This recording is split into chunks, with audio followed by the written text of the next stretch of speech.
नमस्कार, हम डिम्पल मिश्रा स्वागत करता निरोड़ा सबके अपना चैनल भारत लोकगीत पे। आज हम आप सब खातिर लेके आए बने एगो अच्छा सा प्यारा सा शिव जी के गीत। आप सब सुनिए। अगर ये गीत पसंद आए तो लाइक सब्सक्राइब शेयर करें और कमेंट करके बताएं कि ये गीत आप सबके कैसा लगा।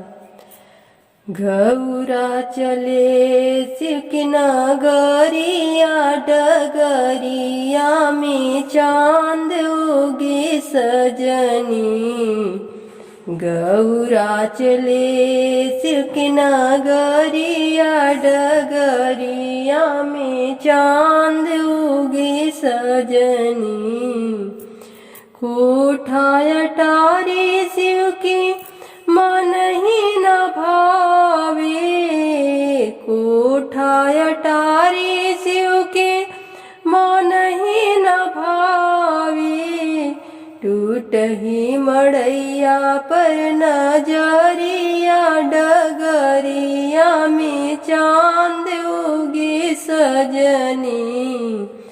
टूट ही मड़ैया पर नजरिया डगरिया में चांद उगी सजनी।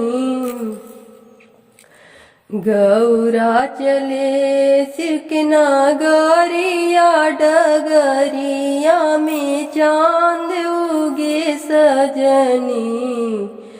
तो सके तकिया शिव की मन ही न भावे। तो सके तकिया शिव के मन ही न भावे। मिर्गा के छाला पर नजरिया डगरिया में चांद उगे सजनी। मिर्गा के छाला पर नजरिया डगरिया में चांद उगे सजनी।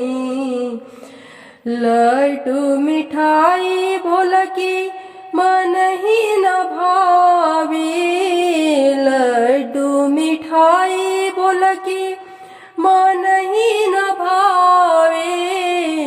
भांगिया धतूरा पर नजरिया डगरिया में चांद उगे सजनी। गौरा चले शिव की नगरिया